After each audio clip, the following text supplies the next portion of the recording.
The best way to describe what AAP has done is to call it the birth of citizenship politics. Not only the fact that citizens should elect their governments every 5 years, but also should concentrate on that politicians, parties should also concentrate on what happens between elections, right? So I'm writing a column soon on that.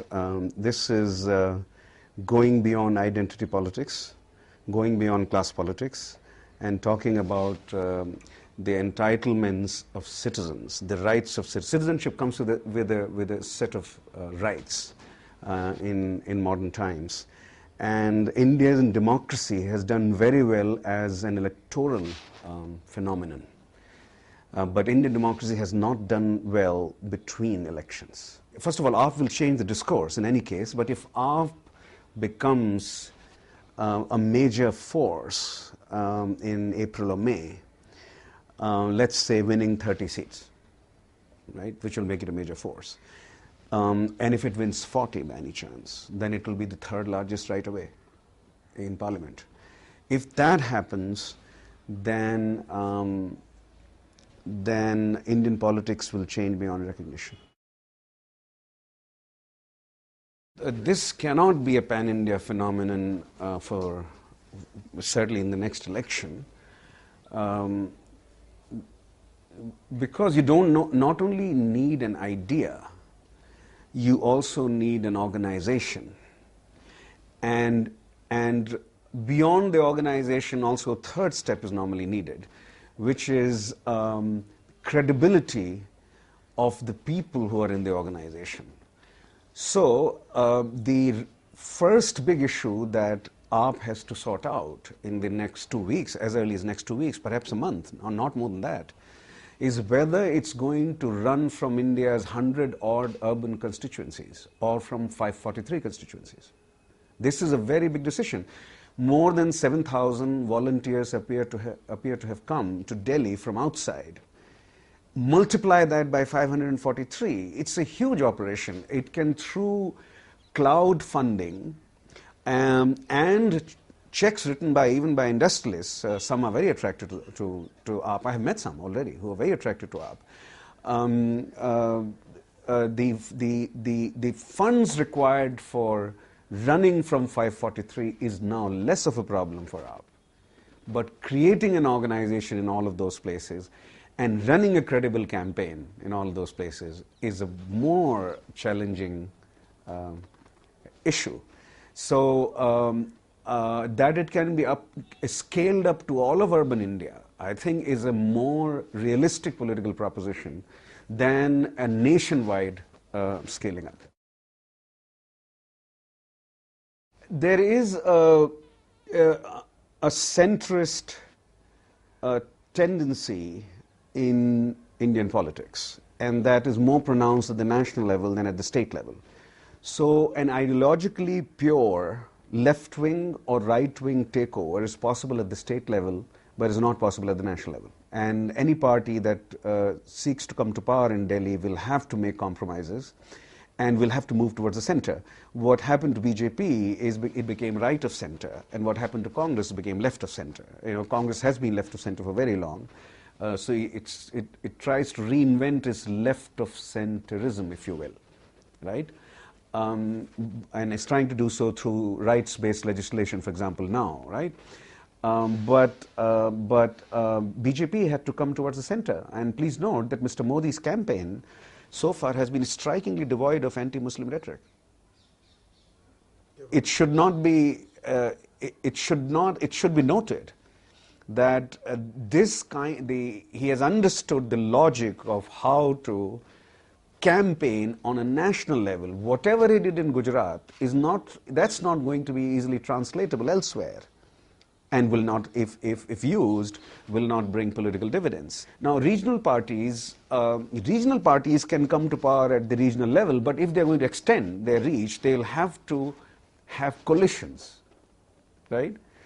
And there is, in theory, a possibility of a coalition of regional parties but they don't have the same ideology. Right? There has to be some ideological core around which we cohere. So in the end, regional parties end up either allying with the BJP or allying with the Congress party, and they moderate the politics of both and get something in return. However, they don't get everything they want.